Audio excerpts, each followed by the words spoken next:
तो जैसे कि हमने लास्ट एपिसोड के एंड में देखा था कि हमारा जो लिन फेंग होता है वो बैंक्वेट टाइप की या ब्लाइंड डेट है, जो भी आप समझो, वहाँ पे होता है। और यहाँ पे वो सोच रहा होता है क्योंकि एक लड़की उसके पूछ रही होती है कि क्या वो उसके पास आके बैठ सकती है। नहीं तो लिन फेंग उनमें सोच रहा होता है ये हुआ गया। मेरे को तो लगा था कि मैं यहाँ पे सबसे ज़्यादा लोअर कल्टिवेशन वाला हूँ, तो मेरे पास कोई भी लड़की आके मेरे को घास नहीं डालेगी, ना मेरे पास आके बैठेगी। बट ज़रा देखो, इनमें से सबसे ज़्यादा सुंदर लड़की यहाँ तो मेरे पास आके बैठना चाहती है। अगर ये हो क्या रहा है मेरे साथ। तो लिन फेंग जो होता है उस लड़की से कहता है चलो कोई ना, तुम आ जाओ, तुम यहाँ पे आके बैठ सकते, मेरे को कोई प्रॉब्लम नहीं होगी। फिर वो कुछ टाइम तक ऐसे बैठे रहते हैं, कोई कुछ भी नहीं बोलता। तो लिन फेंग कहता है कि मेरे ख्याल से यहाँ पे आके तुम्हें अच्छा नहीं लग रहा, तो तुम यहाँ से जा सकते हो, कोई बात नहीं। तो लड़की कहती है कि नहीं, ऐसी कोई भी बात नहीं है। और फिर वो यहाँ पे पता नहीं क्यों कहती है कि ये पैलेस को एक अच्छी और एक पावरफुल ब्लड लाइन की ज़रूरत है। आई डोंट नो वो ब्लड लाइन की बात को यहाँ पे बीच में क्यों लाती है, पर जबकि ट्रांसलेशन में ब्लड लाइन आ रहा है तो मैं भी ब्लड लाइन ही बता रहा हूँ कि वो लड़की यहाँ पे कुछ ब्लड लाइन के बारे में बात करती है कि उनकी पैलेस को ब्लड लाइन की बहुत ज़्यादा ज़रूरत है। कि लिन फेंग यहाँ पे मन में सोच रहा होता है आखिर यहाँ पे हो क्या रहा है। इस पैलेस में आने के बाद तो मुझे ये पता चल रहा है कि यहाँ के जो लॉर्ड है वो ये चाहते हैं कि यहाँ की जो गर्ल है और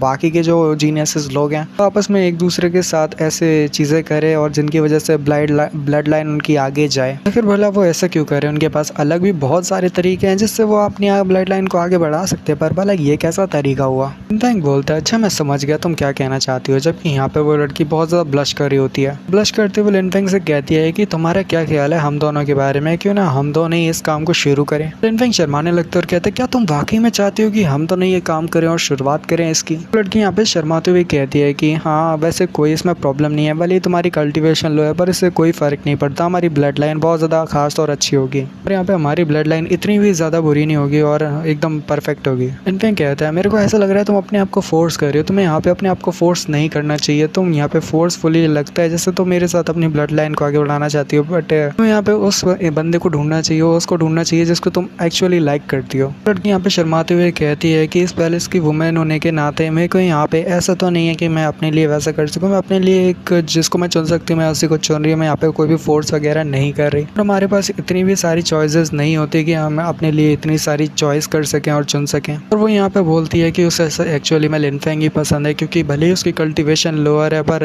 उनकी ब्लड लाइन ठीक है, कोई प्रॉब्लम नहीं है। तो वो ऐसे ऐसे करके बातें करने लगती है। तो लिन फेंग यहाँ पे उस लड़की से कहता है यहाँ कि यहाँ पे तुम्हें कोई प्रॉब्लम नहीं है ऐसे ये सब करने से, और भले ही यहाँ पे पैलेस मास्टर भी यहाँ पे बातें सुन रहे हैं, क्या उनको यहाँ पे कोई ऑब्जेक्शन नहीं है, क्या वो यहाँ पे मना नहीं करेंगे तुम्हें कुछ भी करने से। तब यहाँ पे वो लड़की वो शर्माते हुए फिर से कहती है कि नहीं, पैलेस मास्टर ने यहाँ पे सबको कहा, मतलब यहाँ पे लिन फेंग को ये बताती है कि नहीं पैलेस मास्टर इसमें कोई भी दखल अंदाजी नहीं करेंगे ना कुछ बोलेंगे, क्योंकि यहाँ पे तब यहाँ नॉर्मल है और ऐसा नॉर्मली चलता आ रहा है, तो यहाँ पे पैलेस मास्टर इसमें कुछ भी नहीं करते हैं। तो जो लिन फेंग होता है वो यहाँ पे फिर कहता है कि असल में एक्चुअली उसकी यहाँ पे वाइफ है और उसकी ऑलरेडी शादी हो चुकी है, तो इस वजह से वो ये सब नहीं कर सकता है। जिससे वो लड़की का कुछ रिएक्शन तो नहीं होता, उदास सी दिखती तो है, मेरे को उतनी ज़्यादा सैड नहीं लग रही जितनी लाइक दिखनी चाहिए थी। जोक्स अपार्ट गाइस, और दिखाते फिर उसके बाद हमारी टाइम को जो कि यहाँ पे उसी लड़के से कहती है जिसका नाम शायद से हाओपेंग रहता है। हाओपेंग यहाँ पे बहुत ज़्यादा गुस्सा हो रहा होता है क्योंकि टैंग यहाँ पे साफ साफ उसे गुस्सा से कह देती है कि उसको हाओपेंग में कोई भी इंटरेस्ट नहीं है और ना वो उसके साथ आना चाहती है ना उसे बात भी करना चाहती है, तो वो यहाँ से चला जाए। इस वजह से हाओपेंग जो होता है बहुत ज़्यादा गुस्से में होता है क्योंकि यहाँ पे वो रिजेक्ट कर दिया गया है। पेंग कहता है मुझे नहीं मतलब कि यहाँ पे कुछ अच्छा है या फिर बुरा है। वो जो हाओपेंग होता है वो लिन फेंग और उसी लड़की की तरफ देखता है, उस लड़की का नाम किंग चैन रहता है। तो वो उस लड़की से कहता है कि किंग चैन तुम तो अपने आप को बहुत ज़्यादा बेकार कर रहे हो, तुम यहाँ पे वाला किस लड़के के साथ बैठी जिसकी कल्टिवेशन ही बहुत ज़्यादा लोअर है, पता नहीं तुम्हें इस लड़के में क्या दिखा पर ये लड़का बहुत ज़्यादा बेकार है, तुम्हें वहाँ से हटके किसी यंग टैलेंट के पास जाना चाहिए जिसके पास ज़्यादा पावर हो, कल्टिवेशन हो। कल्टिवेशन सब बहुत ज़्यादा कम है, ऊपर से इसको कोई भी एक ही थप्पड़ में सुला सकता है, इतना ये कमज़ोर है, ये तो यान इल्म के सिर्फ 5th लेवल पे ही है, पता नहीं यहाँ तक ये कैसे आ चुका है, शायद इसका लक अच्छा होगा इस वजह से ये यहाँ तक पहुँच पाया है। कि लिन फेंग बहुत हैरानी से उस बंदे की तरफ देख रहा होता है और कहता है मन में इस बंदे को लग रहा है कि मैं यहाँ पे सिर्फ लक की वजह से आया हूँ, क्योंकि यहाँ पे जो हमारी किंग मिंग तो ये जो लड़की जिसका नाम किंग चैन रहता है वो यहाँ पे हमारे लिन फेंग को बताती है और कहती है इसका नाम हाओपेंग है और ये बहुत ज़्यादा एरोगेंट है, और क्योंकि ये यहाँ पे बहुत ज़्यादा जीनियस लड़का है तो अपने आप को बहुत ज़्यादा जीनियस मानता है और मानता है कि इसके अलावा और कोई इससे ज़्यादा आगे नहीं निकल पाएगा ना इसकी कोई बराबरी कर पाएगा, तो इस वजह से बहुत ज़्यादा एरोगेंट रहता है, सबसे एरोगेंटली बात करता है। और इस बेचारे को क्या पता कि इससे भी ज़्यादा टॉप के जीनियसेस हैं जो कि क्या पता इससे भी आगे निकल जाएं। यहाँ पे दिखाते हैं हमारे लॉर्ड को जो कि यहाँ के पहले स्लॉटर होते हैं, वो यहाँ पे कहते हैं यंग टैलेंट जितने भी लोग यहाँ पे आए हुए हैं इस जगह पे घूमने के लिए और जगह के मज़े लेने के लिए, वो भी स्नोई सिटी से, तो आप लोगों का बहुत बहुत यहाँ पे स्वागत है, मैं आपका हार्दिक स्वागत करता हूँ। मैं यहाँ पे सभी लोगों का स्वागत करते हुए यहाँ पे ये और बताना चाहता हूँ कि आज आप लोग बहुत ज़्यादा मज़े कीजिए और बहुत थोड़े टाइम के बाद आपका कंपटीशन और बाकी सारी चीज़ें भी शुरू होएंगी। तो जब तक मैं चाहता हूँ कि आप लोग फ़न करें और जितना भी आपका स्ट्रेस वगैरह जितना भी कुछ भी दिक्कत है तो आप यहाँ पे सॉल्व कर लें। कि यहाँ के जो पहले स्लॉट होते हैं वो यहाँ पे सभी को बताते हुए कहते हैं कि आप सभी लोग रेडी हो जाओ, थोड़ी देर में मैं आपको कहीं पर ले जाने वाला हूँ एक ऐसी राह में जहाँ पे आपका आगे और भी ज़्यादा आपको अपॉर्चुनिटीज़ मिलेगी। हो सकता है कि आपकी कल्टीवेशन भी बढ़ जाए। तो दिखाते हैं जब यहाँ पे खाना पीना डिनर वगैरह सब कुछ हो जाता है, वो लोग सभी लोग फ्री हो जाते हैं, तो जो पैलेस मास्टर रहते हैं वो यहाँ पे सभी लोगों को एक जगह पे लेके आते हैं जहाँ पे एक बहुत सारी राम होती है, 16 राम होती है टोटल, इतनी सारी राम होती है जहाँ पे ये सभी लोग जाएंगे और हो सकता है कि इनको कुछ अच्छा मिल जाए जहाँ राम में जाके।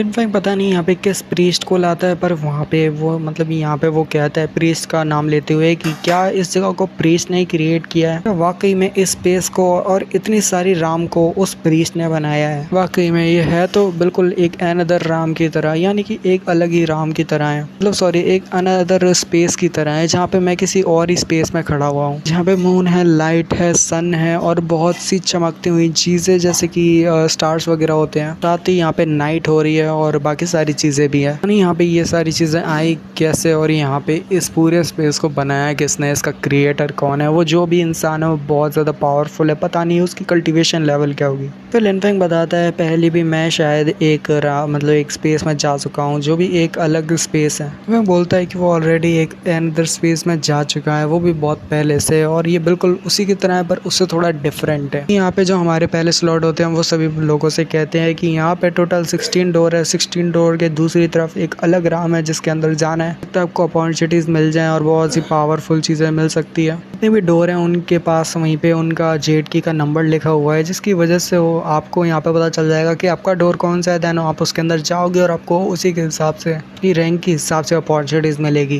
जितनी ज़्यादा अच्छी जेड की होगी यानी टॉप 1 की, तो बहुत ज़्यादा हाई चांसेस होंगे आपको बहुत ज़्यादा अपॉर्चुनिटीज़ मिलने के और बहुत ज़्यादा स्ट्रॉन्ग बनने के। फिर यहाँ पे जो होते हैं हमारे पहले स्लॉट वो कहते हैं तो चलो सभी लोग आगे बढ़ो और अपनी जेड की के हिसाब से जितने भी है तुम्हारे डोर वगैरह हैं उन पे जाओ और वहाँ पे जाके अपने अपॉर्चुनिटीज़ को गेन करो। सभी लोग वहाँ से बहुत तेज़ी के हिसाब से उड़ जाते हैं और दिखाते हैं हमारे पहले स्लॉट को जो कि लिनफेंग की तरफ देखते हैं और कहते हैं कि वैसे तुम यहाँ पे यहीं रुको लिनफेंग, मेरे को तुमसे कुछ पूछना था, क्या वाकई में तुम्हारे पास फर्स्ट रैंक की जेड की है? मैंने ज़ू वुचेंग से सुना था कि तुम्हारे पास फर्स्ट रैंक की जेड की है, ये तो बहुत ज़्यादा अच्छी बात है, तुम्हारे पास एक बहुत ज़्यादा बड़ी अपॉर्चुनिटीज़ है क्योंकि तुम्हारे पास फर्स्ट रैंक की जेड की है, तो तुम्हें मैं एक ऐसी फर्स्ट राम में भेजने वाला हूँ जो कि एकदम बढ़िया है, नंबर 1 फर्स्ट राम है, जो कि सिर्फ उन लोगों के लिए है जिनके पास फर्स्ट रैंक की जेड की आती है, तो तुम्हारे पास है, तो यहाँ पे मैं तुम्हें उसी राम में भेजने वाला हूँ और मैं तुम्हें देने वाला हूँ टोटल 7 डेज, टोटल 7 दिन देने वाला हूँ। 7 दिन के अंदर तुम्हें वहाँ पे जितनी अपॉर्चुनिटीज़ मिलती है वो ले लो और उसके बाद तुम्हें यहाँ पे वापस आना होगा और मैं यहाँ पे तुम्हें अपने आप ही उस राम से वापस बुला लूँगा जैसे 7 डेज कंप्लीट होते हैं। तो और साथ ही मैं तुम्हें यहाँ पे एक और बात बताना चाहता हूँ कि यहाँ पे जब तुम उस राम के अंदर जाओ जो कि सिर्फ उन लोगों के लिए जिसके पास फर्स्ट रैंक की जेड की होती है, तो इसका मतलब कि वहाँ पे बहुत ज़्यादा अपॉर्चुनिटीज़ भी मिलेगी, तो उन अपॉर्चुनिटीज़ को तुम्हें छोड़ना नहीं है। हर एक अपॉर्चुनिटी जो भी मिले तो तुम उसको गेन कर लो, जल्दी से उसको पकड़ लो और छोड़ना मत,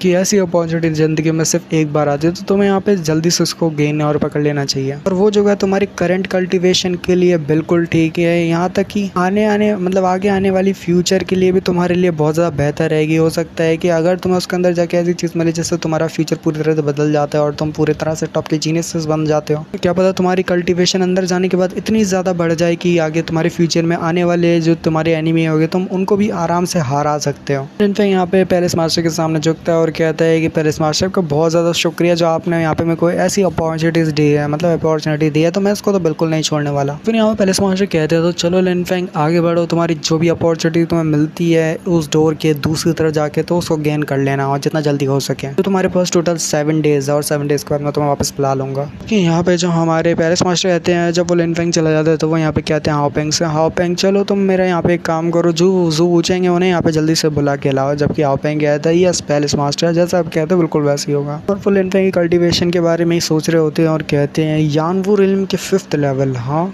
फिर जब यहाँ पे हमारे पहले ज़ू वुचेंग आते हैं तब यहाँ पे जो हमारे पहले स्लॉट होते हैं वो बोलते हैं ज़ू वुचेंग, मैं यहाँ पे आपसे पूछना चाहता हूँ कि जो टॉप के जीनियसेस आपको लगते हैं मेरे को उनके बारे में इन्फॉर्मेशन चाहिए, क्या मेरे को आप बता सकते हो कि उनमें से जो टॉप के टैलेंट्स हैं उनके बारे में ठीक से बताओ, जिन्होंने टॉप 5 रैंक को हासिल किया उन लोगों के बारे में मैं जानना चाहता हूँ।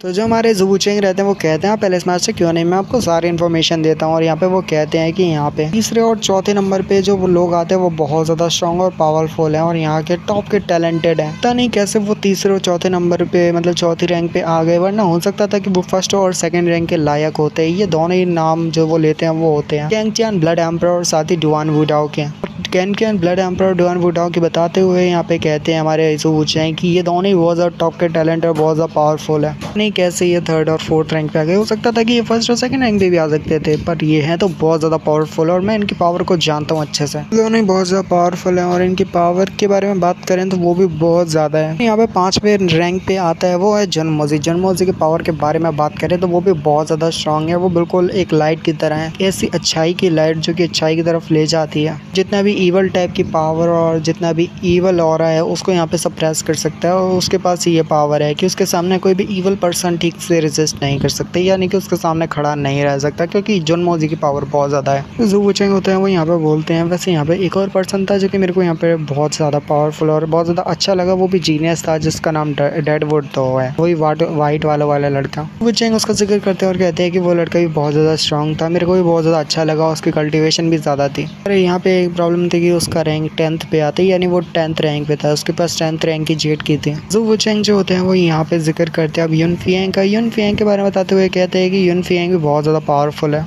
युनफियांग को समझना बहुत ज़्यादा इम्पॉसिबल है और वो बहुत ज़्यादा डीपली और मतलब बहुत ज़्यादा अजीब ही है। उसके बारे में कोई पता नहीं कर पाएगा कि वो आगे क्या करने वाला है और क्या सोचता है। बहुत सारे राज को छुपाए रखा है और हमें पता चलता है कि युनफियांग एक्चुअली में यहीं पे है और खड़ा हुआ है, जबकि हमारे जो पैलेस मास्टर जो होते हैं वो युनफियांग की तरफ देख रहे होते हैं वहीं पे और कहते हैं हमारे ज़ुबुचेंग से कि मैं देख सकता हूँ कि इसकी पावर कितनी है और इसने अपनी कितनी ज़्यादा पावर्स को हाइड किया हुआ है तब से, और ये तब से अपनी पावर्स को हाइड किए हुआ था। बहुत ज़्यादा बंदा ये मिस्टीरियस है और ये पावर को पता नहीं क्यों हाइड करके रखा हुआ है, पता नहीं कुछ एक शायद इसने किसी बैटल के लिए अपनी पावर को छुपाए रखा हुआ हो कि शायद लास्ट में जाके उसकी पावर काम आए। मैं भी बहुत ज़्यादा एक्साइटेड हो रहा हूँ इन बच्चों की फाइट देखने के लिए, और इतने भी यंग टैलेंट्स यहाँ पे आए हुए हैं, इनकी फाइट होगी तो पता नहीं कौन जीतेगा कौन टॉप पे होगा। यार ज़ुबुचेंग आप ये सब छोड़िए, मेरे को बताइए जो फर्स्ट और सेकंड रैंक के लोग हैं यानी कि लिनफेंग और टैंग यू, इनके बारे में थोड़ी बहुत इन्फॉर्मेशन दीजिए और बताइए कि आखिर ये दोनों का टैलेंट क्या है और ये दोनों कितने टैलेंटेड है। फिर यहाँ पे जो हमारे ज़ुबुचेंग रहते हैं वो कहते हैं सोचते हुए कि आपने बिल्कुल ठीक कहा, मैं भी यहाँ पे बहुत ज़्यादा हैरान हूँ टैंग यू और लिनफेंग से। मैंने सोचा था नहीं था कि मैं यहाँ पे ये दोनों फर्स्ट और सेकंड रैंक पे आएंगे, जैसे कि मैंने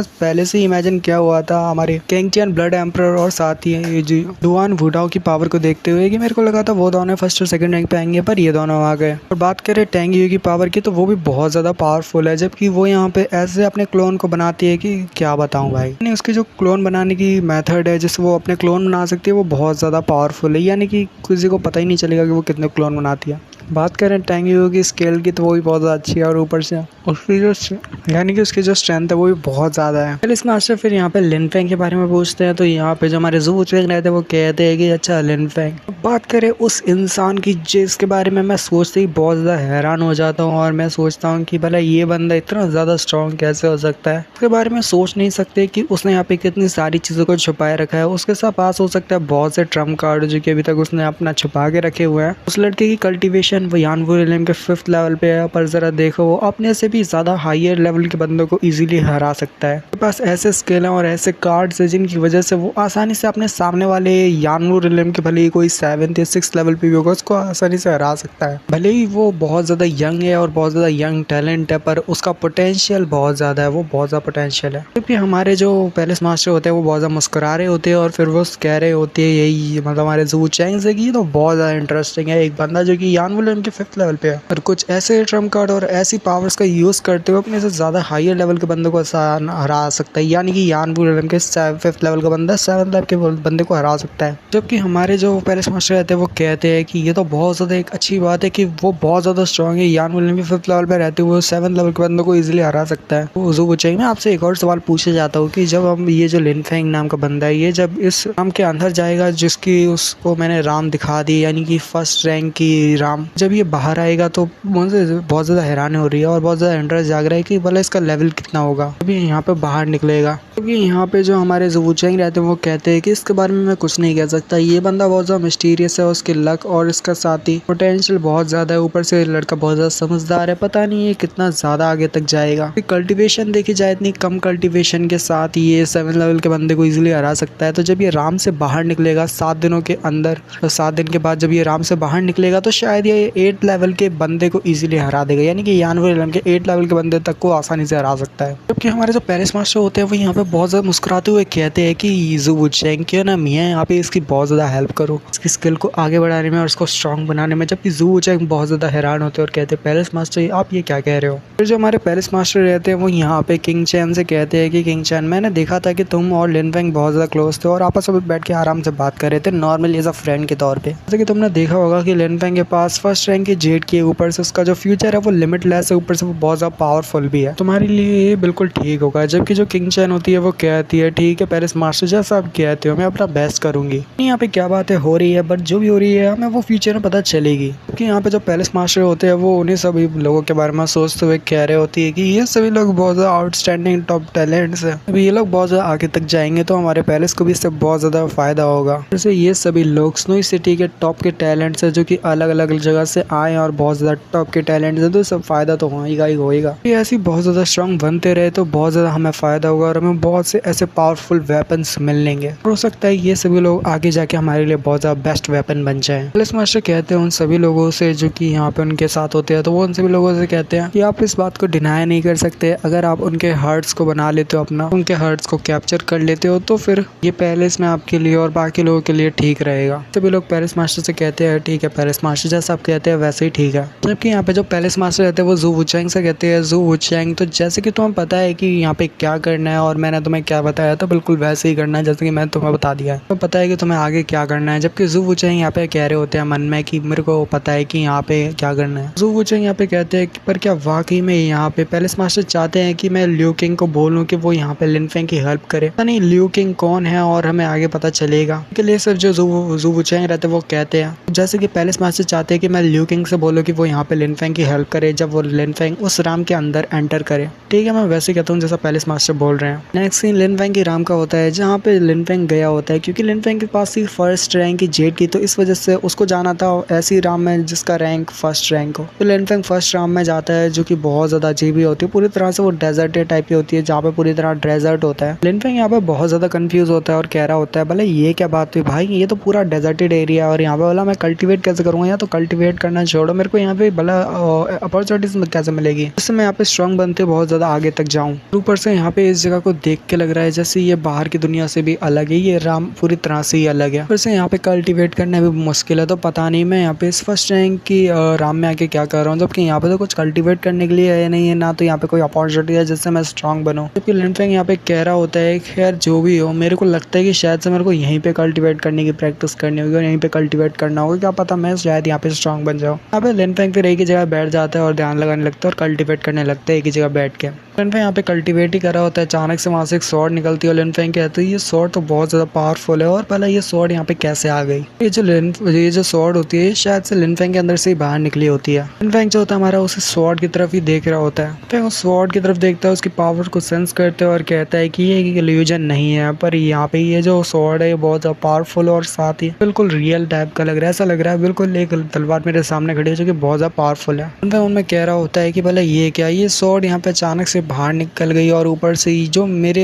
अंदर मेरी वो स्वॉर्ड थी यहाँ पे पूरी तरह से बाहर निकल चुकी है और बिल्कुल रियल बन चुकी है, रियल स्वॉर्ड की तरह। लिन में यहाँ पे जाया था, यहाँ पे टाइम को जाया नहीं करता और आगे बढ़ के उस स्वॉर्ड को पकड़ लेता है। लिन फेंग यहाँ पे कहता है मन में आखिर ये हुआ क्या, मैंने जैसे सोचा था एक स्वॉर्ड के बारे में, जैसे मैंने यहाँ पे स्वॉर्ड के बारे में सोचा वो बिल्कुल रियल बन गई, रियलिटी बन के बाहर निकली। मेरे अभी वो हाथ में, यानी कि मैंने बस एक स्वॉर्ड के बारे में सोचा, वो स्वॉर्ड बाहर निकली, मैंने उसको पकड़ लिया, वो रियल बन चुकी है। अच्छा ये मेरी क्रिएशन थी, ये क्रिएशन तो मैंने बनाया है। फिर यहाँ पे धीरे धीरे करके कल्टीवेट करने लगता है और उड़ने लगता है और कहता है कि मेरे को यहाँ पे फील करना होगा एंड देन उसके बाद मैं इसको कंपेरियन कर पाऊंगा। लिनफेंग यहाँ पे कह रहा होता है तो अच्छा, इस राम के बारे में मेरे को अब समझ में आया, ये एक ऐसी राम है जिसमें जो आप सोचोगे वो रियलिटी बन के आपके पास आ जाएगा और बाहर निकलेगा। यानी कि मेरे को इसको ठीक से कंप्रीहेंड करना है जिससे मेरे को फ़ायदा हो सकता है। इस राम की वजह से मेरे को बहुत ज़्यादा फ़ायदा होगा। लिनफेंग यहाँ पे कह रहा होता है कि अगर यहाँ पे मैं प्रैक्टिस कर सकता हूँ तो मैं यहाँ पे एक ऐसी चीज़ कर सकता हूँ जिसकी वजह से मैं यहाँ पे इतना ज़्यादा प्रैक्टिस भी कर सकता हूँ तो बाहर के बहुत ज़्यादा मंथ भी निकल जाएंगे। बाहर के नहीं, यहाँ पे बहुत ज़्यादा मंथ हो जाएंगे, जबकि बाहर के यहाँ पे बहुत ज़्यादा कम टाइम ही हुआ होगा। यानी कि लिनफेंग के लिए कोई ज़्यादा टाइम की बात नहीं है। यानी कि लिनफेंग अपने मन से कुछ भी क्रिएट कर सकता है और वो अपने हिसाब से इस राम को शायद से कंट्रोल भी कर सकता होता है। तो लिनफेंग यहाँ पे बोलता है कि अगर मैं यहाँ पे कल्टिवेट करता हूँ कुछ दिनों के लिए, तब भी बाहर के कुछ ज़्यादा टाइम नहीं गुजरे होंगे। कहता है अगर ऐसा होता तो मेरे लिए बहुत ज़्यादा फायदेमंद है। और फिर यहाँ पे वो अपनी तलवार की तरफ देख रहा होता है और किसी चीज़ों के बारे में सोच रहा होता है। और फिर वो स्वॉर्ड के बारे में कहता है कि ये स्वॉर्ड मेरी क्रिएशन है, इसको मैंने बनाया है। यहाँ पे इस चीज़ को बनाना बहुत ज़्यादा आसान था, मैंने तो जस्ट इमेजिन किया और अचानक से ये स्वॉर्ड बाहर निकल गई, पता नहीं कैसे। बट ये जो स्वॉर्ड है बहुत ज़्यादा स्ट्रांग है, उसकी मतलब इसकी जो पावर है मैं सेंस कर सकता हूँ। लिनफेंग बाकी कुछ बातों को याद करने लगता है एंड देन यहाँ पे दिखाते हैं। देन फिर हमारे लिनफेंग को दिखाया जाता है जो कि यहाँ पे हवा में अचानक से उड़ने लगता है और वो उड़ ही रहा होता है हवा में और कुछ कंप्रीहेंड करने की कोशिश कर रहा होता है, इस राम के बारे में जानने की कोशिश कर रहा होता है। तो देखते हैं यहाँ पे 5 दिन गुजर जाते हैं और 5 दिन तक ये लिनफेंग यहाँ पे उड़ता रहता है और कुछ कंप्रीहेंड करने की ट्राई कर रहा होता है। जो लिनफेंग यहाँ पे सब कुछ खत्म करते हुए दिखाते हैं, वो अपनी आँखें खोलता है और अचानक से बहुत ज़्यादा तेजी के साथ अपनी स्वॉर्ड को घुमाते हुए नीचे की तरफ आता है और नीचे स्वॉर्ड को एक जगह पे जाके धंसा देता है। लिनफेंग यहाँ पे सोच रहा होता है कि वाकई में ये जो स्वॉर्ड है इसको मैंने बनाया, इसकी क्रिएशन मैंने की और यहाँ पे जितना भी मैंने सोचा स्वॉर्ड के बारे में और उसको बनाया, ऊपर से ये जो स्वॉर्ड है इस राम की स्वॉर्ड बहुत ज़्यादा पावरफुल है। ये जो राम है फर्स्ट रैंक की राम, ये बहुत ज़्यादा एक्स्ट्राऑर्डिनरी है जिसके बारे में इमेजिन भी नहीं किया जा सकता। ये राम बहुत ज़्यादा पावरफुल है। लिनफेंग यहाँ पे सोच रहा होता है कि ये तो बहुत ज़्यादा प्रॉब्लम की बात है कि यहाँ पे टोटल 2 दिन बचे हुए हैं और ऊपर से यहाँ पे पूरे 5 दिन गुजर चुके हैं। मेरे को जल्दी करके यहाँ पे कुछ टॉस देखना होगा। यहाँ पे मेरी स्वॉर्डमैनशिप और बाकी मेरे को स्वॉर्ड चलाने की, यानी कि मेरे को अपनी स्वॉर्डमैनशिप को भी इम्प्रूव करना चाहिए। मेरे को अपने आप को इम्प्रूव करना चाहिए, ना कि ज़्यादातर अपनी इमेजिनेशन पे यहाँ पे मतलब मुझे यहाँ पे अपनी इमेजिनेशन पे रिलाई नहीं करना चाहिए। लिनफेंग की जो स्वॉर्ड होती है जहाँ पे उसमें दसाई होती है वो बहुत ज़्यादा दूर होती है और फिर यहाँ पे दिखाता है अपने आप पे डिसअपेयर हो जाती है, जबकि लिनफेंग कहता है वो तो डिसअपेयर हो गई। और फिर मैं यहाँ पे मन में सोच रहा होता है, फिर यहाँ पे कह रहा होता है यहाँ पे स्वॉर्डमैनशिप को मेरे को इम्प्रूव करना है और साथ ही मेरी बुद्ध है डीमन की पावर भी है जो कि बहुत ज़्यादा एक टेरिफाइंग पावर और फोर्स है। से मैं अपने से स्ट्रॉन्गर और हाई लेवल के बंदों को मैं आसानी से हरा सकता हूँ, मेरे लिए कोई ज़्यादा बड़ी बात नहीं है, पर उनको सीखना बहुत ज़्यादा मुश्किल है। मेरे को यहाँ पे धीरे धीरे करके मेरे को अपनी पावर को बढ़ाना चाहिए। और ऊपर से यहाँ पे फिर लिनफेंग जो होता है वो हमारा कहता है कि मेरे को यहाँ पे अपनी पावर को बढ़ाना होगा और बुद्धा एंड डीमन को यहाँ पे देखते हैं। बुद्धा एंड डीमन की पावर को बढ़ाने के लिए यहाँ पे बुद्धा एंड डीमन को क्रिएट करना होगा। वो यहाँ पे बुद्धा एंड डीमन का कहता है कि बुद्धा एंड डीमन की वो स्पेस को क्रिएट करता है। लिनफेंग यहाँ पे फिर बुद्धा एंड डीमन की स्पेस में आ जाता है क्योंकि वो जैसा सोचने लगता है, जिस मतलब ये जो राम है इसमें लिनफेंग जैसा सोचेगा वैसे उसके सामने क्रिएट होके आ जाएगा। लिनफेंग फिर यहाँ पे बुद्धा एंड डीमन के बारे में सोचने लगता है और कहता है कि बुद्धा एंड डीमन की पावर ये बहुत ज़्यादा टेरिफाइंग है और ऐसी फोर्स है जिसके बारे में आप इमेजिन नहीं कर सकते, इतनी ज़्यादा पावर है इसमें। उस टाइम के बाद दिखाते वो जो पूरी राम होती है वो अचानक से चेंज हो जाती है। लिनफेंग यहाँ पे बुद्धा एंड डीमन के बारे में सोचता है तो वहाँ पे एक ऐसी जगह पे आ जाता है जहाँ पे बुद्धा एंड डीमन होने वाले हैं। लिनफेंग कहता है मैं अपनी आंखों के आगे देख रहा हूँ, मेरे सामने तो जायंट गोल्डन बुद्धा है, यानी कि वही बुद्धा है गॉड। फिर यहाँ पे कह रहा होता है मन में कि ये तो वाकई में एक रियल बुद्धा है, यानी कि वाकई में जो रियल बुद्धा होते हैं बिल्कुल वैसे ही। लिनफेंग यहाँ पे बुद्धा की तरफ देख रहा होता है जो कि बिल्कुल देखने में बिल्कुल रियल होता है। लिनफेंग पीछे तरफ मुड़ के देखता है और कहता है कि बिल्कुल यहाँ पे बुद्धा है तो डीमन भी होना चाहिए, क्योंकि मैंने डीमन को भी इमेजिन किया था। अब दिखाते हैं बहुत ज़्यादा पावरफुल सा डीमन भी होता है। बुद्धा है डीमन बिल्कुल आमने सामने होते हैं, जबकि उन दोनों के बीच में हमारा लिनफेंग होता है और वो दोनों ही पावर्स को रिलीज कर रहे होते हैं। बुद्धा एंड डीमन रहते हैं, उन दोनों की पावर जो रहती है वो धीरे धीरे करके लिनफेंग के अंदर आने लगती है और लिनफेंग यहाँ पे उन दोनों की पावर को मतलब एब्जॉर्ब तो नहीं बोलेंगे, वो मतलब लिनफेंग यहाँ पे अपनी पावर्स को इंक्रीज कर रहा होता है बुद्धा एंड डीमन के जरिए। लिनफेंग कहता है अगर मेरे पास बुद्धा की पावर आ जाए और मैं अपने लिए गोल्डन बॉडी क्रिएट कर सकूँ जो कि बिल्कुल हूबहू बिल्कुल गोल्डन बुद्धा जैसी है, तो शायद ही हो सकता है कि मैं फ्यूचर में आगे जाके बहुत से लोगों की जो ईवल ऑरा है या ईवल पावर है उसको यहाँ पे सप्रेस कर सकूँ, क्योंकि यहाँ पे जो बुद्धा की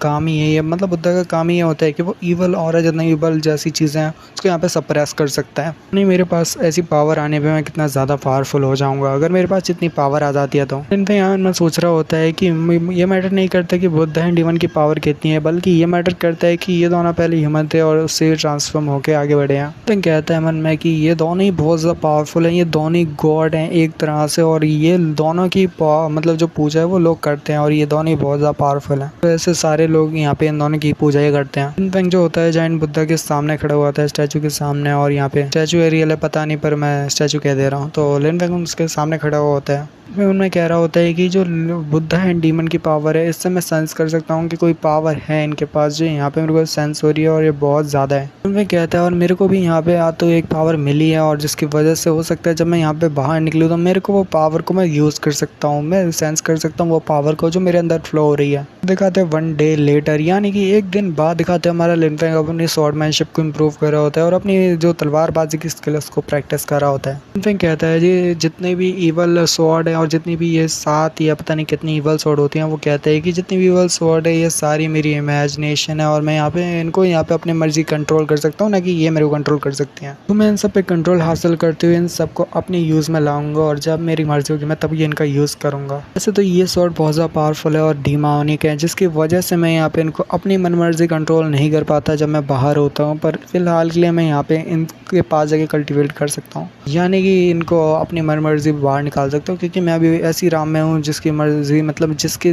ज़रिए मैं यहाँ पे अपनी इमेजिनेशन में कुछ भी कर सकता हूँ। तो अभी सब कुछ मेरे अंडर कंट्रोल है और मैं यहाँ पे सब कुछ कंट्रोल कर सकता हूँ, ना कि कोई मेरे ऊपर कंट्रोल कर सकता है। लिन फेंग अपने हाथ को आगे बढ़ाता है क्योंकि उसे पता है कि अब उसके ऊपर कोई कंट्रोल नहीं कर सकता, ना कि ये जितनी भी डेमोनिक स्वॉर्ड है ये उसके ऊपर कंट्रोल नहीं कर सकती जैसा पहले किया था। तो वो यहाँ पे आगे बढ़ के उनको अपने हाथों से छूता है और कहता है, देख के लगता है जैसे यहाँ पे अपने आप को ही डिमोनिक एम्परर ने सबमिट कर दिया, मतलब डिमोनिक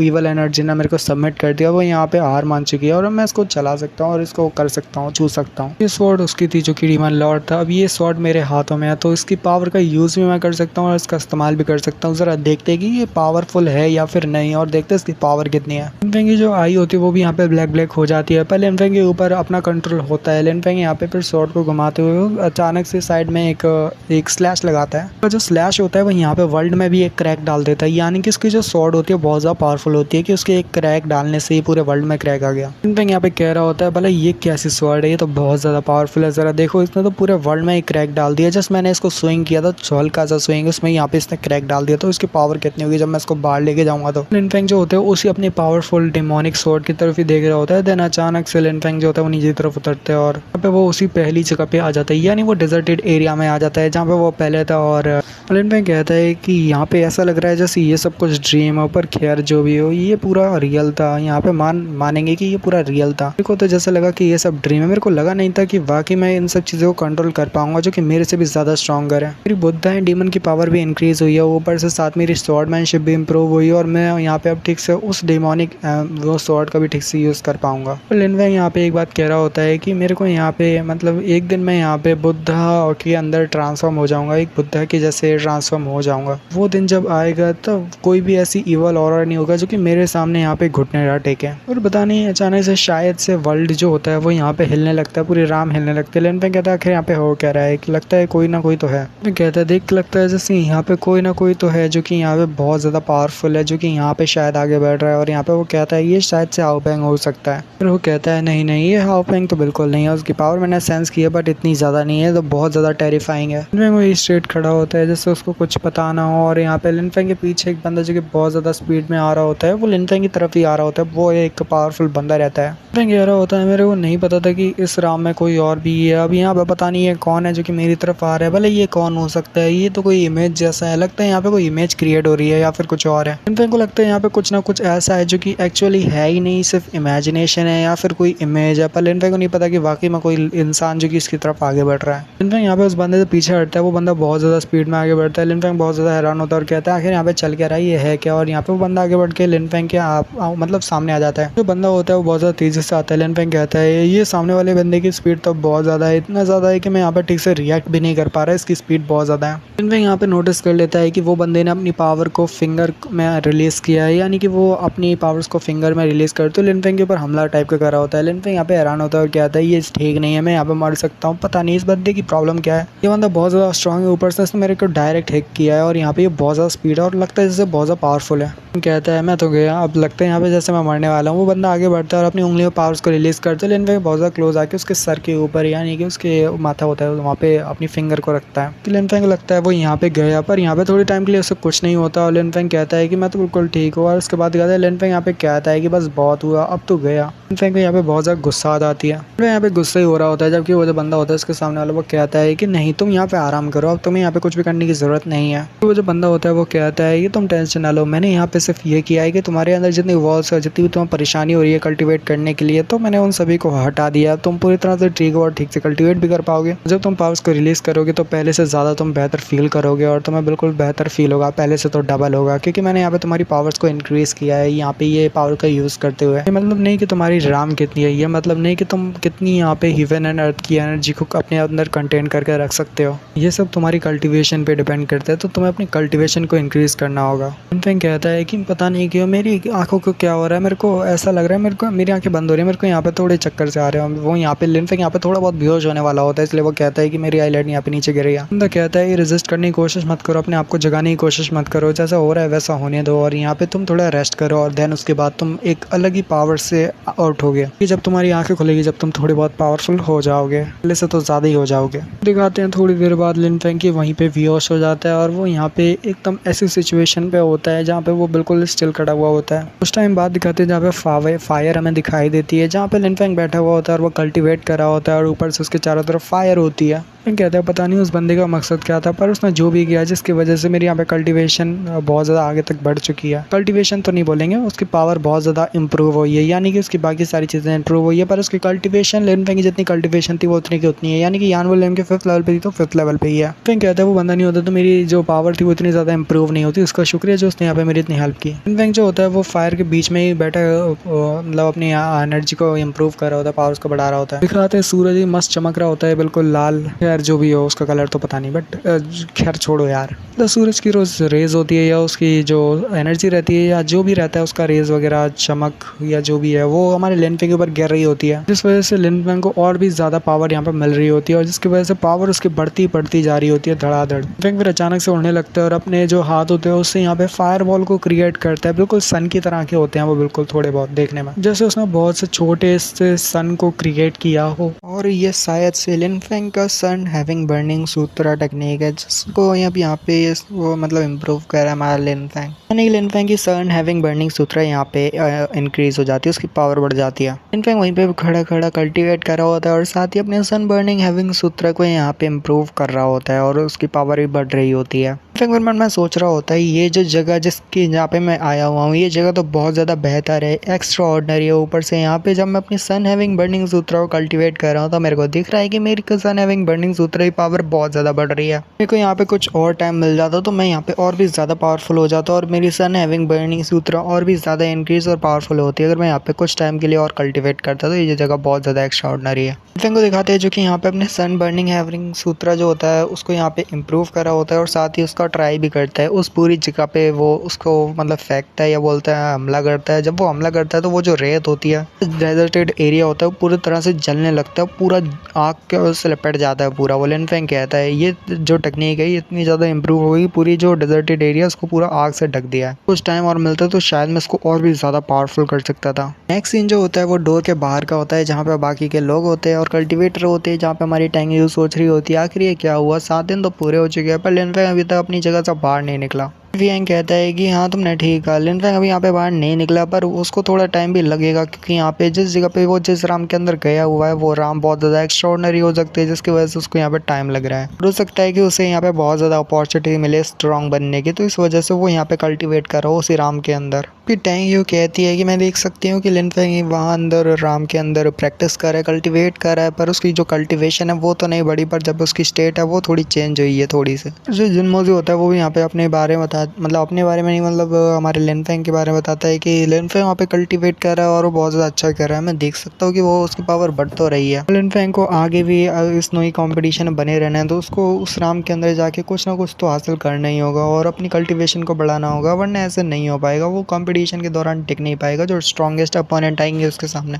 को हराने के लिए लिनफेंग को पावर की ज़रूरत है। पावर तो सिर्फ उसे वहीं से मिल सकती है और जहाँ पे लिनफेंग गया हुआ है। अब देखते हैं कि वो जब बाहर आएगा तो उसकी पावर कितनी बढ़ चुकी होगी और फ्यूचर में लिन फेंग बहुत ज़्यादा आगे तक जा सकता है, पर उसको यहाँ पे हमसे आगे निकलने के लिए बहुत ज़्यादा जल्दी करनी होगी और जल्दी जल्दी अपनी कल्टीवेशन को बढ़ाना होगा, तभी जाके वो हमें सरपास कर पाएगा, नहीं तो हमें नहीं कर पाएगा क्योंकि उसकी कल्टीवेशन वैसे तो बहुत ज़्यादा तेज़ी से बढ़ती है। अब देखते हैं आगे क्या होता है फ्यूचर में, क्या लिन फेंग हमसे भी आगे निकल पाएगा, क्योंकि अगर वो टॉप का जीनियस होगा तो शायद वो हमसे भी आगे निकल जाएगा। कि हमारा जो यूमो होता है वो बहुत ज़्यादा ध्यान से उन सबकी बातें सुन रहा रहता है और मैं कह रहा होता है यानी ये सारे लोग बस उसी इंसान की बात क्यों करते रहते हैं, मेरे को तो गुस्सा आती है, उसको तो मेरे को मारना हो, उसको तो मेरे से पर्सनल ग्रज है, मेरे को तो उससे बदला लेना है, मैं उसको छोड़ूंगा नहीं। एक बार वो बंदा बस एक बार ये स्नेक कॉम्पिटिशन खत्म हो जाए फिर मैं उस बंदे को मार डालूंगा। ये बंदा इतना ज़्यादा टाइम लगा रहा है जिसकी वजह से हम सभी लोग इतनी ज़्यादा देर से बाहर खड़े हुए हैं, ऊपर से यहाँ पे 7 दिन पूरे हो चुके हैं जबकि ये बंदा अभी तक बाहर नहीं आया। पता नहीं अंदर ये क्या कर रहा है और क्या हो गया है। अचानक से जिस राम के अंदर लिन फेंग गया होता है तो वो हिलना चालू हो जाती है, जिसका मतलब है कि लिन फेंग यहाँ पे बाहर निकलने वाला होता है और लिन फेंग वहाँ पे बाहर निकलता है। टैंगी यहाँ पे लिन फेंग की तरफ देख रही होती है और कहती है कि मेरे को कुछ तो सेंस हो रहा है, इसका कुछ ना कुछ तो बदला है, यानी कि इसकी पावर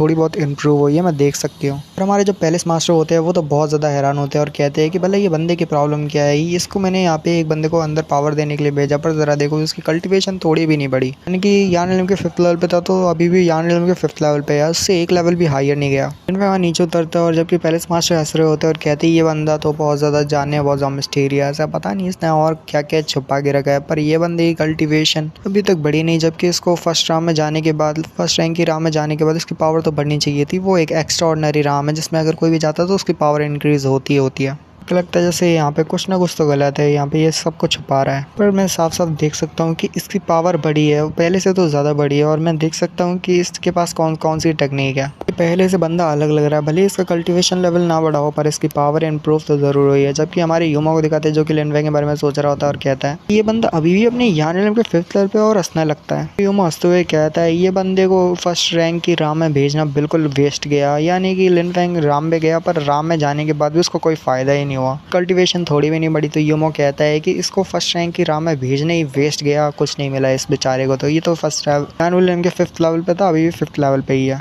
लिन फेंग कहता है अच्छा ऐसी बात है तो चलो फिर प्लेटफॉर्म पे मिलते हैं, प्लेटफॉर्म पे जब हमारी फाइट होगी तो तुम खुद से देख लेना कि आखिर मेरे को क्या हुआ और क्या मैं अभी भी पावरफुल हूँ या नहीं। तो नॉर्मली कह देता है कि प्लेटफॉर्म पे मिलते हैं। हमारे जो पैलेस मास्टर होते हैं पीछे तरफ मुड़ते हैं और कहते हैं कि देख के लगता है जैसे यहाँ पे अभी बारी आ चुकी है उस चीज़ को चालू करने की, यानी कि जो स्नोई कंपटीशन है उसको दोबारा से चालू करने की। पहले मतलब थोड़ी देर के लिए ब्रेक टाइप का आप कह सकते हो या फिर एक राह में भेजने के लिए इन लोगों को यहाँ पे बुलाया गया था। सब कुछ कंप्लीट हो चुका है तो अब इनकी फाइट फिर से चालू होने वाली है। और हमारे जो पैलेस मास्टर होते हैं वो यहाँ पे कहते हैं पर कुछ टाइम के लिए इसको हम यहाँ पे पोस्टपोन करते हैं, यानी वो क्या कहते हैं बट यहाँ पे ये जो वो आ रहा है वो तो मैं बता रहा हूँ। वो यहाँ पे गेम को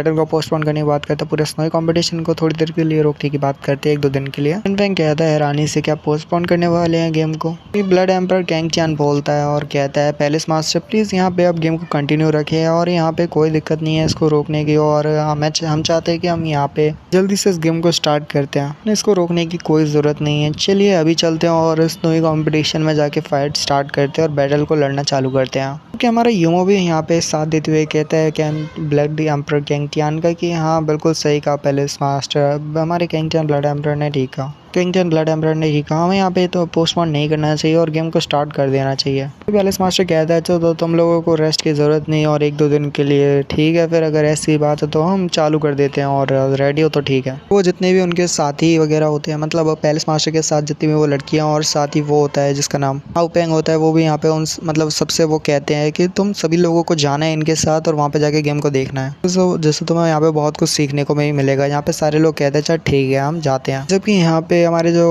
पैलेस मास्टर होते हैं स्पेशली कहते हैं किंग चैन से कि किंग चैन तुम मेरे से चाहती थी और बहुत बार कहते थे कि तुम्हें इस जगह से बहुत दूर जाना है और थोड़ा बाहर की जगह को घूम के आना है, तुम्हारे पास अभी एक मौका है, मैं तुम्हें यहाँ पे परमिशन देता हूँ कि तुम जा सकती हो इन सभी के साथ और बाहर जाकर इस पूरे मार्शल आर्ट वर्ल्ड को देख सकती हो।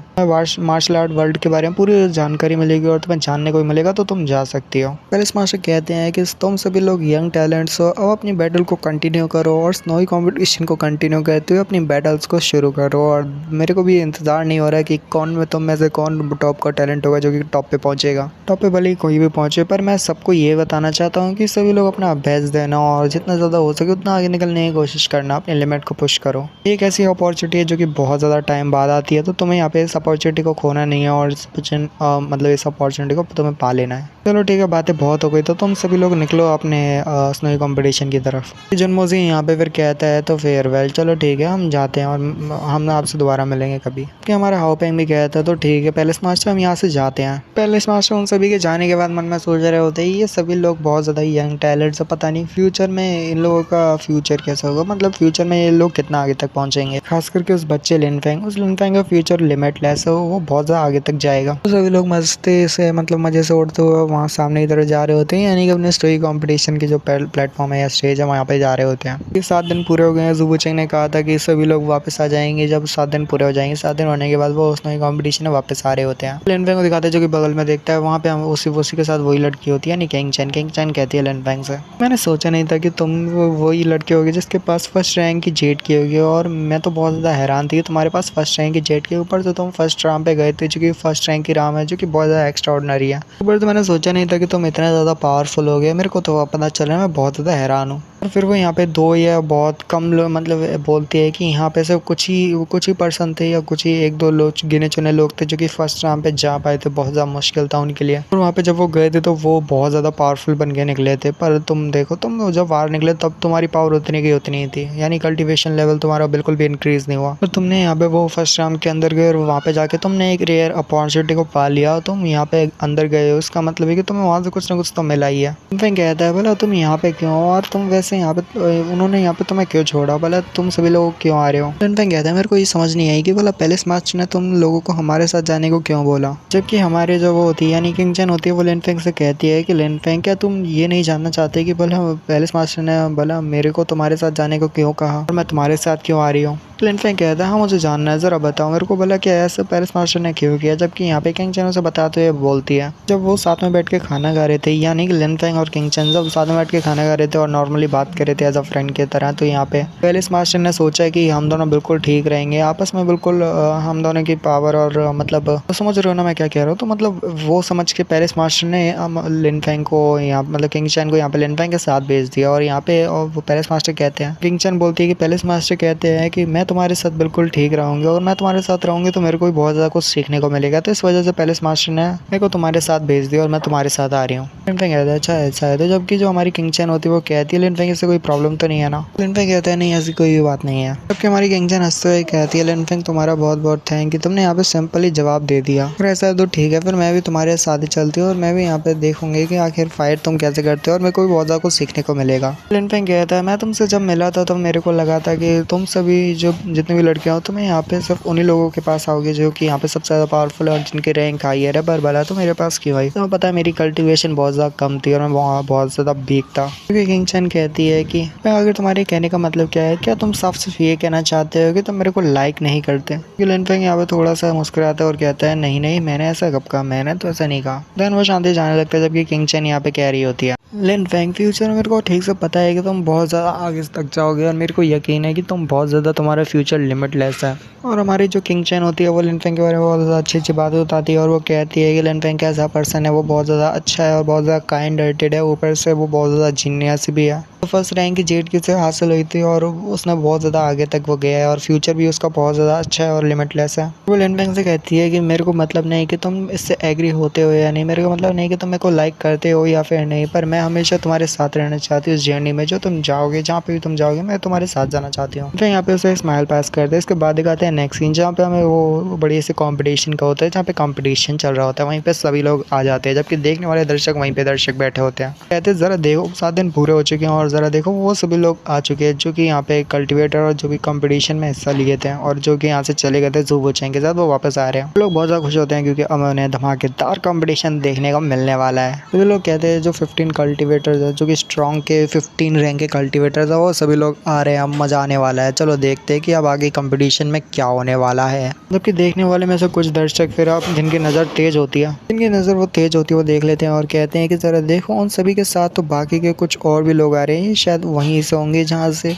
जो कल्टिवेटर जहाँ पे गए थे वहीं से कुछ लोग वहाँ से आ रहे हैं शायद से। वो लोग जो कि यहाँ पे हमारे मतलब जितने भी कॉम्पिटिटर हैं सबके साथ आ रहे हैं, वो सभी लोग भी बहुत ज़्यादा स्ट्रॉन्ग है। सभी लोग हाओपेंग और बाकी लड़कियों की तरफ देखते हैं जो कि उसी पैलेस से होते हैं। जबकि देखने वाले दर्शक कहते हैं तो मज़ा आने वाला है। बाकी के वहाँ पे और भी लोग आ चुके हैं। उनके एडवेंचर के तौर पे जब एडवेंचर चल रहा था और वो लोग 7 दिन के लिए कहीं बाहर गए थे तो उनके साथ और लोग आ चुके हैं। वो सारे कल्टिवेटर रहते हैं, वो वहीं पे स्टेज के ऊपर नीचे की तरफ उतरते हैं और अब वो तैयार हैं पूरे कंपटीशन को स्टार्ट करने के लिए। जितने भी कल्टिवेटर होते हैं वो हमारे ज़ूवूचेंग के सामने खड़े होते हैं, क्योंकि ज़ूवूचेंग ही तो हैं जो कि पूरे कंपटीशन को होस्ट करे, तो उन्हें तो यहाँ पे ज़ूवूचेंग के सामने आना ही था और ज़ूवूचेंग यहाँ पे उन्हें बताएंगे कि क्या करना है और नेक्स्ट क्या होने वाला है। लिनफेंग को देखते हैं जो कि यहाँ पे उन्हीं सबके साथ उतरता है। जब वो वहाँ पे आते हैं तो हमारे हारमैन को दिखाते हैं जो कि वहीं पे होता है और कहता है कि मेरे ब्रदर फैंग यहाँ पे आ चुका है। अब देखने में मज़ा आएगा कि ब्रदर फैंग के सामने कौन स्ट्रॉन्गेस्ट लोग होते हैं जो कि उसके सामने टिक पाते हैं, क्योंकि वो कहीं पे गया हुआ था। अब देख के लगता है जैसे मेरे ब्रदर फैंग पहले से स्ट्रॉन्ग होके आया है, अब यहाँ पे और भी मज़ा आने वाला है। अब देखते हैं मेरे ब्रदर फैंग के पास कौन से और भी ज़्यादा पावर आ चुकी है। यहाँ पे लिंग ज़ाओ, 7 इमोशन स्वॉर्ड लिंग ज़ाओ और साथ ही ज़ाओ ज़ाओ, इन दोनों के जो फादर वगैरह होते हैं तो वो वहाँ पे आते हैं और यहाँ पे दिखाते हैं। जो लिंग ज़ाओ और ज़ाओ ज़ाओ जो होते हैं वहीं पे होते हैं। तो लिंग ज़ाओ और ज़ाओ ज़ाओ ये दोनों ही जो होते हैं जो कि 7 इमोशन स्वॉर्ड के साथ एक और लड़की है जिसका नाम ज़ाओ ज़ाओ और 7 इमोशन स्वॉर्ड जिसका नाम लिंग ज़ाओ है, उसके मास्टर होते हैं एक्चुअली, वो सॉरी फादर नहीं होते।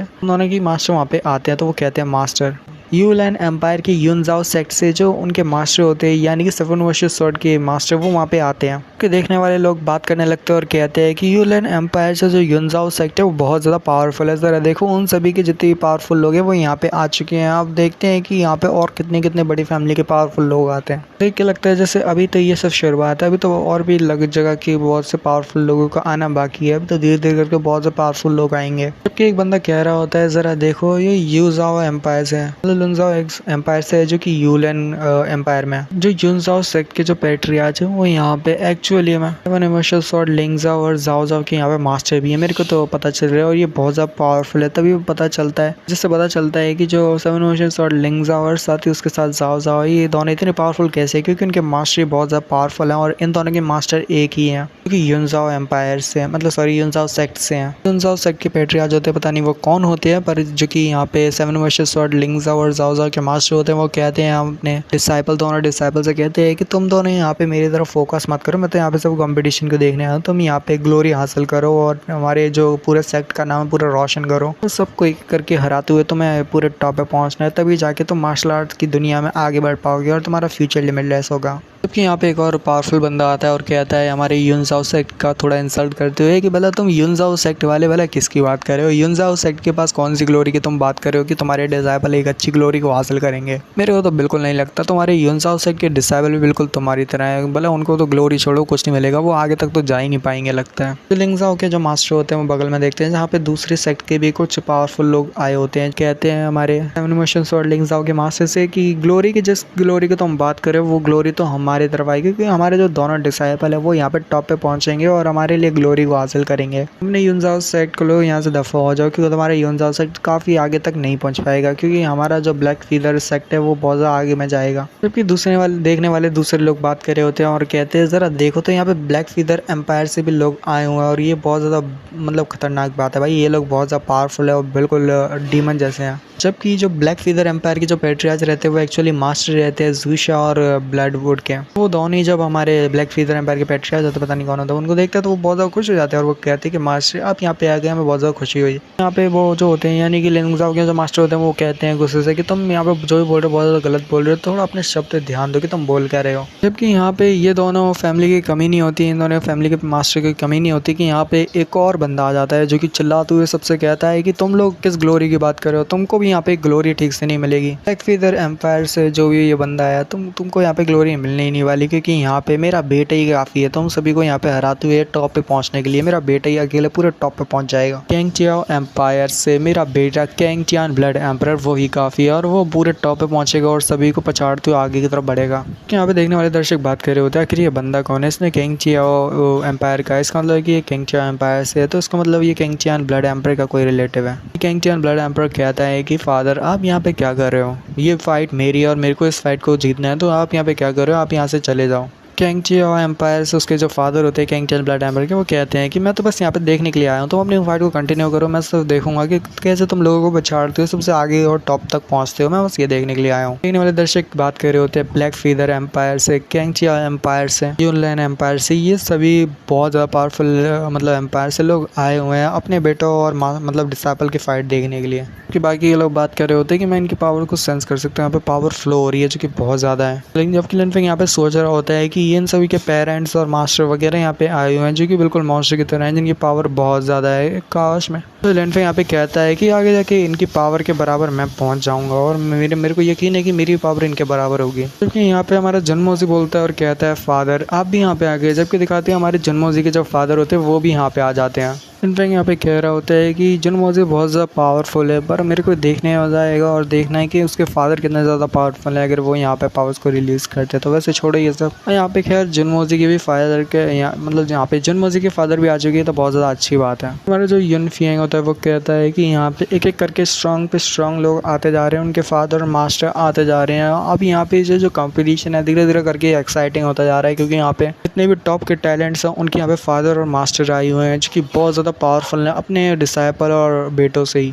हमारे ज़ू वुचेंग चलाते हुए कहते हैं तो अब जैसे कि सब कुछ हो चुका है और सभी लोगों के जो मास्टर फादर हैं अब यहाँ पे वो भी आ चुके हैं और बाकी के लोग तैयार हों तो हम सही कंपटीशन को चालू भी करेंगे। और ये तो ब्लेसिंग जैसे है कि यहाँ पे बहुत ज़्यादा टॉप के टैलेंट और साथ ही उनके जितने भी फादर मास्टर हैं वो दूसरे एम्पायर से वो सभी लोग यहाँ पे आए हुए हैं खास स्नोई कंपटीशन में उनके बच्चों की अपने मतलब डिसाइबल की फ़ाइट देखने के लिए। और भी ज़्यादा अच्छी बात है, तो आप सभी लोग तैयार हो जाइए अपने मतलब डिसाइपल और अपने बेटों की फ़ाइट देखने के लिए। यहाँ पे ज़ू वुचेंग जो होते हैं वो सीरियस मोड में आ जाते हैं और कहते हैं फिर सभी लोगों से जो कि यहाँ पे डिसाइपल के जितने फादर या फिर मास्टर वगैरह हैं जो कि यहाँ पे जिनके डिसाइपल या फिर बेटे तो सभी लोग यहाँ पे स्नोई कंपटीशन में हिस्सा ले रहे हैं। तो ज़ू वुचेंग उन सभी पावरफुल लोगों से कहते हैं जो कि ऊपर पावर से अपनी रिलीज़ करते हुए मतलब बहुत ज़्यादा पावरफुल है, उन सभी फादर और मास्टर से कह रहे होते हैं ज़ू वुचेंग कि आप सभी लोग बहुत ज़्यादा पावरफुल हैं और आपके डिसाइपल ने यहाँ पे इस कंपटीशन में फ़ाइट कर रहे हैं, जो कि एक बहुत ज़्यादा अच्छी बात है। और साथ ही जितने भी लोग आपस में फ़ाइट कर रहे हैं वो आपके जूनियर्स हैं। तो आपको यहाँ पे मैं एक सीधी सीधी बात बता देना चाहता हूँ, कोई भी आपका सन या फिर डिसाइपल जो भी है जिसने भी यहाँ पे स्नोई कंपटीशन में हिस्सा ले लिया है, अगर उसने यहाँ पे स्नोई कंपटीशन में हिस्सा ले लिया है इसका मतलब है कि वो लड़ते हुए यहाँ पे मर भी सकता है। क्योंकि उसने स्नोई कंपटीशन में हिस्सा लिया है तो इसका मतलब ये है कि आप में से कोई भी अपने जो डिसाइपल या फिर सन है उसको मरते हुए देख लेगा पर यहाँ पे कुछ भी इंटरफेयर नहीं करेगा, ना उसको बचाने की कोशिश करेगा, क्योंकि ये स्नोई कंपटीशन है। तो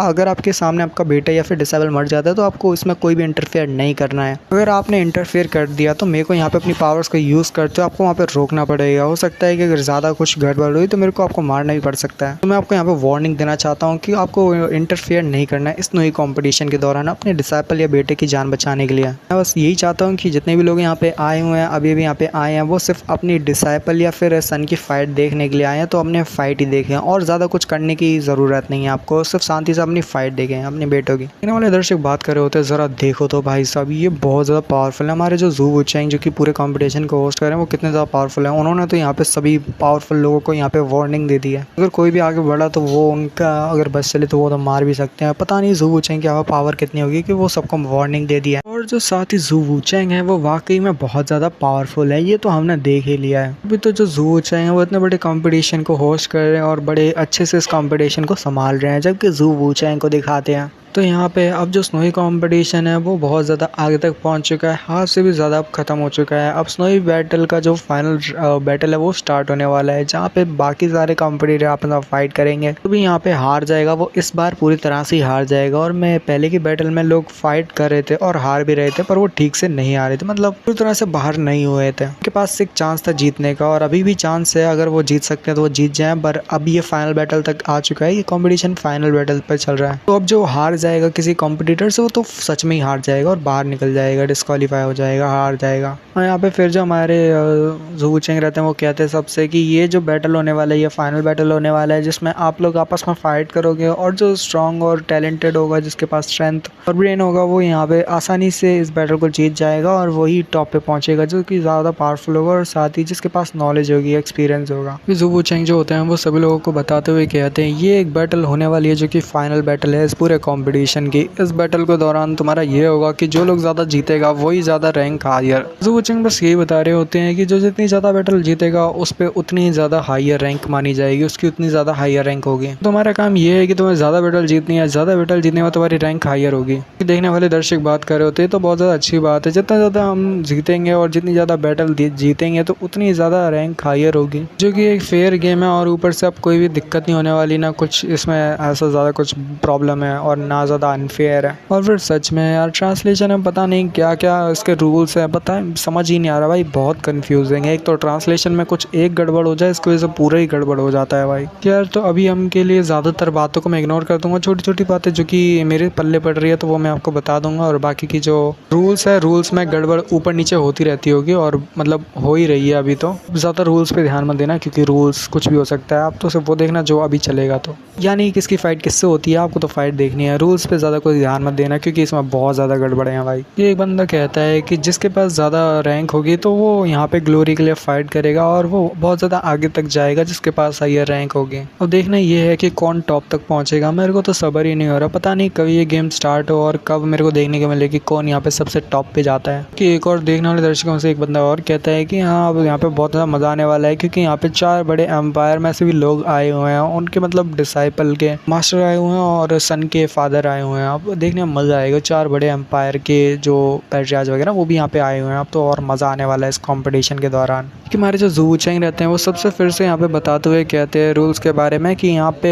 एक और रूल्स है, वो रूल है ये मैं आप सभी को बता देना चाहता हूँ कि यहाँ पे हार मानना अलाउड है। आप यहाँ पे हार मान सकते हो अगर आपको लगता है कि पावर गैप बहुत ज़्यादा है और आपके सामने कोई ऐसा बंदा है जो कि आपसे बहुत ज़्यादा पावरफुल है, तो आप यहाँ पे हार मान सकते हो। फिर मैं यहाँ पे आपको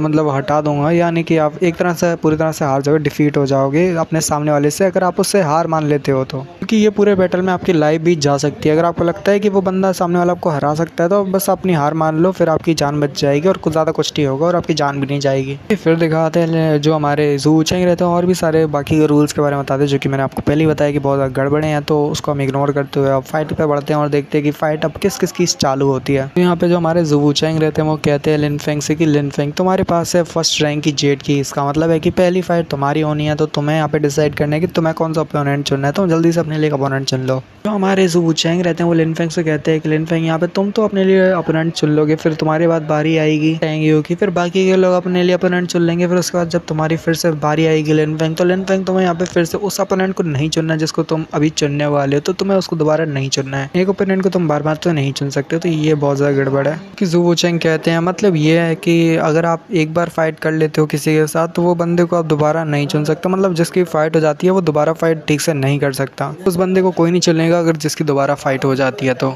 देखने वाले दर्शक कहते हैं ये तो और भी ज़्यादा अच्छी बात है, इसका मतलब ये है कि जो टॉप के जीनियसेस है यानी टॉप 15 या टॉप 10 के जीनियसेस, पर वो यहाँ पे किसी कमज़ोर को चुन लेते हैं, अपने लिए किसी कमज़ोर बंदे को चुन लेते हैं, तो वो बार बार एक ही उसी कमज़ोर बंदे के साथ फाइट नहीं कर सकते, क्योंकि ज़ू वुचेंग ने कहा है कि एक बंदे को आप बार बार नहीं चुन सकते। इसका मतलब है कि टॉप 10 के कोई बंदे हो गए तो वो अगर किसी को चुनेंगे जो कि बहुत ज़्यादा कमज़ोर है तो फिर उसके बाद वो नेक्स्ट जो बंदे को चुनेंगे वो शायद उससे पावरफुल भी हो सकता है, तो ये बहुत ज़्यादा अच्छी बात है और इसमें कोई भी अनफेयर वाला रूल नहीं है। और ऐसे करके मतलब ये सारी चीज़ों के बारे में आपस में लोग बातें कर रहे होते हैं और कहते हैं कि ये बहुत ज़्यादा फेयर गेम है, अब कोई ज़्यादा टेंशन की बात इसमें है नहीं। कुछ लोग अपने रूल्स के बारे में बताने लगते हैं और भी कॉम्प्लिकेटेड फिर करने लगते हैं रूल्स को कि रूल्स में ये होगा वैसे होगा, ये हो सकता है वो हो सकता है। मैं ज़्यादा रूल्स के बारे में बातें नहीं करूँगा, रूल्स बहुत ज़्यादा कॉम्प्लिकेटेड हैं तो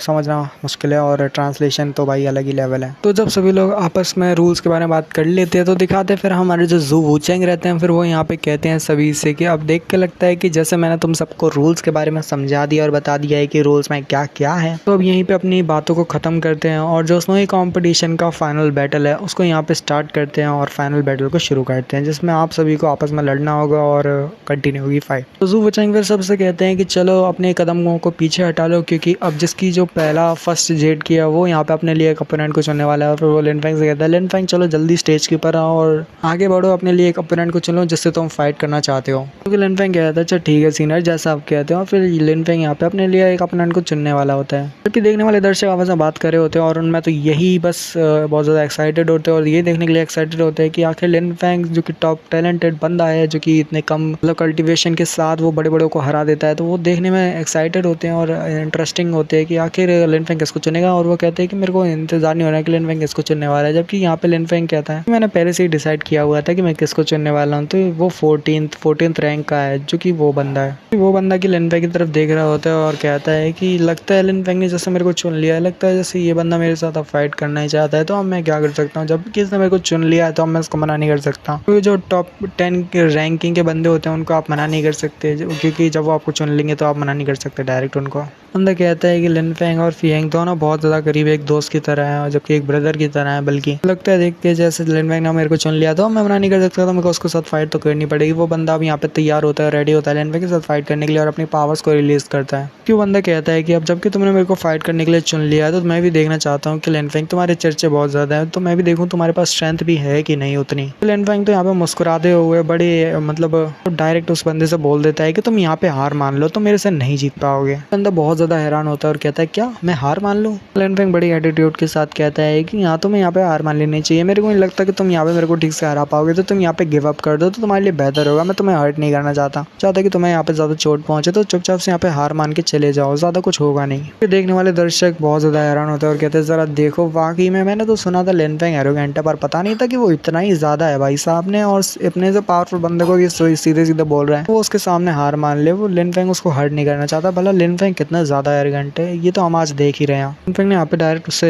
गिव अप करने के लिए बोल दिया है, जबकि वो बंदा यहाँ पे लिन फेंग से कह रहा होता है कि आखिर तुम्हारी हिम्मत कैसी कहने की कि मैं यहाँ पे तुम्हारे सामने ही हार मान लूँ, तो तुम्हारे क्या लगता है कि तुम्हारी पावर मेरे से ज़्यादा है और मैंने भी यहाँ पे बहुत ज़्यादा प्रोग्रेस किया है, वो मैं तुम्हें यहाँ पे दिखाने वाला हूँ। दिखाता हूँ कि हम दोनों की कल्टीवेशन में कितना बड़ा डिफरेंस है और आज मैं अपनी पावर को शो करके तुम्हें दिखाऊंगा। क्योंकि वो बंदा हमारे लिन फेंग से कह रहा होता है कि मैं भी यहाँ पे अब देखना चाहता हूँ कि आखिर तुम कितने कैपेबल हो, क्या तुम वाकई मेरे साथ फाइट भी कर सकते हो, यूँ ही अपनी लंबी लंबी फेंक रहे हो कि तुम मेरे को हरा सकते हो और मैं तुम्हारे सामने हार मान लूँ। जबकि वो जो बंदा होता है वो कहता है और कहता है कि लिन फेंग मेरे को पता है कि तुम बहुत ज़्यादा स्ट्रांग हो भी सकता है कि शायद तुम इस बैटल को जीत जाओ, पर मैं यहाँ पे ऐसा तो हार नहीं मानूंगा, मैं अपना पूरा ट्राई दूंगा, अपना पूरा ट्राई देते हुए तुमको हराने की पूरी कोशिश करूंगा। लिन फेंग कहता है वो देख के लगता है तुम्हें बहुत ज़्यादा जोश है, चलो देखते हैं कि तुम भला कितने टाइम तक टिक पाते हो, और मैं भी तुम्हारी अब स्ट्रेंथ को देखना चाहता हूँ और देखना चाहता हूँ कि तुम वाकई में पावरफुल हो या नहीं। क्योंकि लिन फेंग यहाँ पे एक एक्स्ट्रा ऑर्डिनरी राम में गया था जिससे उसे बहुत ज़्यादा पावर मिली और बहुत ज़्यादा वो मिला है, जिसकी वजह से वो यहाँ पे धीरे धीरे करके आगे बढ़ता है और अपने पावर्स को रिलीज करते जा रहा होता है। उसकी पावर वाकई में बहुत ज़्यादा हो जाती है, उसकी पावर बहुत ज़्यादा होती है कि पूरी जगह पे उसकी पावर का फ्लो हो रहा होता है। वो जो बंदा होता है सिर्फ लिन फेंग की जो पावर होती है उससे दूर धकेला जा रहा होता है, यानी पीछे की तरफ हटते जा रहा होता है, क्योंकि लिन फेंग धीरे धीरे करके अपनी पावर्स को रिलीज करते उसके पास आ रहा होता है, जबकि वो बंदा पीछे की तरफ हट रहा होता है। वो भी सिर्फ लिन फेंग के प्रेशर को झेलते हुए, और वो बंदा यहाँ पे कह रहा होता है संभालते हुए अपने आप को, कहता है कि ये क्या हो रहा है, इसकी पावर बंदे की तो बहुत ज़्यादा है, ज़रा देखो मैं तो यहाँ पे ठीक से खड़ा भी नहीं हो पा रहा। जबकि लिन फेंग यहाँ पे अपनी पावर्स को रिलीज करते हुए कहता है कि तुम मेरे से जीत नहीं सकते, अभी भी चांस है, तुम्हें यहाँ पे हार मार देनी चाहिए और यहाँ पे कोई दिक्कत नहीं होगी ना, मैं तुम्हें यहाँ पे हर्ट करना चाहता हूँ या तुम्हारी जान लेना चाहता हूँ, तुम यहाँ पे हार मान लो तो तुम्हारे लिए बेहतर रहेगा।